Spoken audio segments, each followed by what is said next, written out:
مرحبا بكم أصدقائي.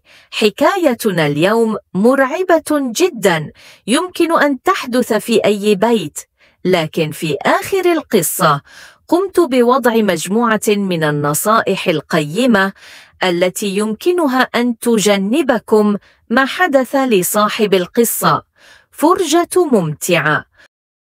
أحمد وسلمى زوجان تزوجا حديثا، وفي أحد الأيام بينما أحمد يتصفح الإنترنت فإذا به يجد منزلا مفروشا للبيع بثمن رخيص. بسرعة اتصل بصاحب العقار. مرحبا سيدي، هل العرض ما زال ساريا؟ نعم سيدي، يمكنك المجيء لرؤية البيت في أي وقت. وفي الغد ذهب أحمد مع زوجته لرؤية البيت. أعجب به كثيرا، فقد كان أثاثه جيدا ومهوى وفي موقع جيد، وبسرعة وبدون تردد اشترى الزوجان البيت، مع أن ملامح الزوجة كانت تدل على استغرابها لثمنه الرخيص. قالت الزوجة زوجها: البيت يستحق أكثر من ذلك الثمن، ألا تستغرب؟ رد الزوج: لا يا حبيبتي، فهذه فرصة لن تتعوض أبدا. ردت الزوجة: أحس أن شيئا سيئا سيحدث قريبا. لا يا حبيبتي، إنها مجرد أوهام، وسوف تعتادين على بيتنا الجديد. لم تقتنع الزوجة بكلام زوجها، فقررت الاستفسار في الموضوع بنفسها، فقامت بسؤال الجيران عن آخر شخص سكن البيت، فأخبروها أن سلسلة من جرائم القتل حصلت في ذلك البيت، وقد كان القاتل شخصا مجنونا، حيث كان يطفئ الأنوار ويستخدم الشمع للإضاءة. وفي أحد الأيام بينما كان نائما فإذا بشمعة تسقط على فراشه فاحترق ومات، وشبت النار في البيت، لكن رجال المطافئ جاءوا في الوقت المناسب وأطفئوا النار. وبعد مدة من الزمن اكتشفت الشرطة مجموعة من الجثث مدفونة في حديقة المنزل، فلم يستطيعوا القصاص من القاتل لأنه كان ميتا منذ زمن، فسلم البيت إلى الورثة. فرجعت الزوجة إلى زوجها وقصت عليه القصة، فضحك وقال: إذن ما سبب قلقك ما دام من ارتكب كل هذه الجرائم قد مات منذ زمن؟ ثم أضاف: لن أترك هذا البيت أبدا. وبعد مرور مدة من الزمن بدأت الزوجة تشعر بأشياء غريبة تحدث معها، حيث كانت تحس أن يدا باردة تلمس جسمها وشفتيها، وكأن شخصا خفي يتحرش بها. رجعت مرة أخرى وأخبرت زوجها، لكنه لم يصدقها، وقال أنها مجرد تهيؤات لأنه لم يكن يؤمن بوجود الجن.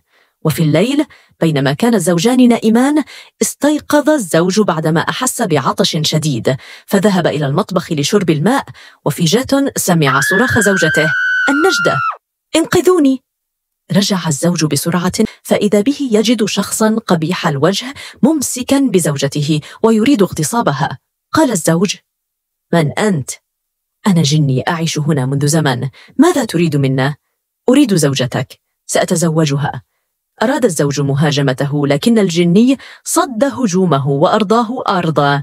ولما تأكدت الزوجة بأنه شيطان خبيث فقالت: أعوذ بالله من الشيطان الرجيم منك، فإذا بالجن يهرب ويختفي. لحسن الحظ لم يصب الزوج بأذى، فاعتذر لزوجته لأنه لم يصدقها، فنصحته بالذهاب لإحضار أحد الشيوخ، لأن الجني قد يعود في أي وقت. في الغد ذهب الزوج إلى شيخ المسجد، ولما حكى له القصة قال الشيخ: لا شك أنه جني كافر، ولكن لا تخف، فبالقرآن نستطيع محاربته وتخليص زوجتك منه. بعد أن وصل إلى المنزل أخذ الشيخ قنينة فيها ماء كان قد قرأ عليه القرآن سلفا، وبدأ برشه في أرجاء البيت. قال أنه بهذه الطريقة سوف يقوم بمحاصرة الجني.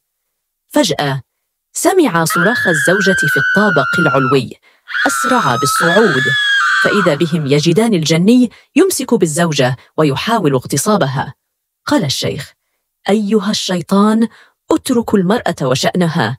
حاول الجني مهاجمة الشيخ، لكنه استطاع أن يتفادى هجومه، وقام برش الماء على وجه الجني، فصرخ صرخة مهولة.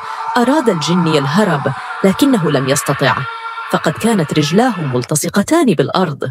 بدأ الشيخ بتلاوة سورة الناس قائلا: قل أعوذ برب الناس، ملك الناس، إله الناس، من شر الوسواس الخناس، الذي يوسوس في صدور الناس من الجنة والناس. استمر الجني في الصراخ، ثم قال الشيخ: وقدمنا إلى ما عملوا من عمل فجعلناه هباء منثور، فإذا بنار تخرج من تحت الأرض وتحرق الجني.